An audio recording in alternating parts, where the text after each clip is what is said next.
আজি এটা অন্য দিন। আজি হৈ গ'ল আমাৰ বুধবাৰ আৰু আমাৰ এইফালে ৰিয়াঞ্চি ওলাইছে ট্ৰেক ড্ৰেছ পিন্ধি পেলাই এয়া, আৰু এইফালে মাকে ডিঙিত বেগ চেগ লৈ পেলাই ওলাইছে আৰু আমাৰ চশমা, আৰু সেইফালে আমাৰ প্ৰজ্ঞা লিমনহঁতো ওলাই আৰু যাওঁ তেনেহ'লে আমাৰ ৰিয়াঞ্চিক থৈ আহোঁগৈ, সময়ো হ'ল। দেহা আহা আহা দেহা, 8টা বাজি গ'ল, 8টা হ'ল, যাওঁ সোনকালে। উঠাই দিয়া বেগটো, হেৰিটো মোক দিয়া। দেহা বাই বাই বাই বাই, থৈ আহোঁগৈ। Bye bye. দেহা কি গৰম লাগিছে। আমি আহি পেলাই স্কুল পাই গ'লোহি আৰু আমাৰ দেহাৰনো গৰম লাগিছে আজি। উপায় নাই, ৰ'দটো বহুত বেছি দিছে। একো নাই দিয়া, স্কুলৰ ভিতৰত সোমালে ঠাণ্ডা লাগি যাব হা। এয়া চোৱা কিমান বতাহ মাৰি আছে, ধুনীয়া ধুনীয়াকৈ দেখিছা। ফেনাদি এইখিনি গেটৰ মুখতে থ'ব লাগিব। ইয়াৰ পৰা তুমি নিজে যাব লাগিব, মিছে লৈ যাব। অ'কে বাই বাই দেহা, বাই বাই বাই কৈ দিয়া। See you. মই বাহিৰত ৰখি থাকিম হা। অ'কে, ভালকৈ পঢ়িবা দেই, আগত বহিবা, যোৱা।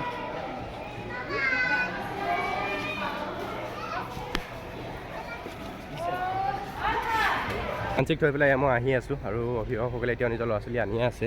এইফালে দেখা পাইছে চবেই, আৰু ইহঁতৰ স্কুলৰ পৰিৱেশটো বিৰাটেই ভাল লাগে, বিৰাট ধুনীয়া সুন্দৰ পৰিৱেশ।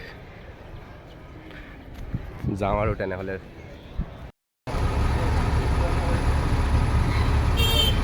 এতিয়া আহোঁ তেতিয়াই মানে ষ্টেচনটো কৰিয়ে থাকে আৰু এতিয়া ৰখি আছোঁ তেনেহ'লে ষ্টেচন যোৱালৈকে।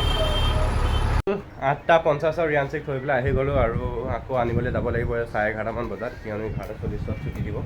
তেতিয়ালৈকে অকণমান সময় ৰেষ্ট কৰি লওঁ আৰু তাইক থৈ আহি পেলাই অকলে অকলে মোৰ ঘৰত মনটোও ভাল লাগি নাথাকে, বেয়া লাগি থাকে। কি কৰিবা, উপায় নাই, তাই ভালৰ কাৰণে দিবই লাগিব স্কুলত। যি হওক আৰু 11:40লৈকে 12টা বজালৈকে থাকোঁ আৰু ৰিয়াঞ্চিৰ অবিহনে। আৰু এতিয়া বাজিব হ'ল আমাৰ 1:30 আৰু আমাৰ ৰিয়াঞ্চিক স্কুলৰ পৰা আনিলোঁ 11:30মান, 11:40-45 মানতে পালেহি আৰু পাই পেলাই এতিয়া ভিতৰত কিবা কিবি কৰি আছে, গা পা ধুই কৰি, আৰু ইমানেই বেছি গৰম পৰিছে মানে কি কৰিব, গেলা গৰম। আৰু মইতো এইফালে ডিউটি কৰি আছোঁ। আমাৰ ৰিয়াঞ্চিক কেনি গ'ল দেখাই আছোঁ ৰ'ব। আৰু ৰিয়াঞ্চি কলিদা মাম খাইছা? এইয়া এইফালে আমাৰ দেহাই মাম খাই আছে মোবাইল চাই চাই। আমাৰ 6টা বাজি গ'ল আৰু আজি মানে তামাম অত্যন্ত গৰম হৈছিলে আৰু সেইবাবে বৰষুণো দিলে, মানে বহুত বতাহ দিলে, বৰষুণ দিলে, ভালো লাগিলে।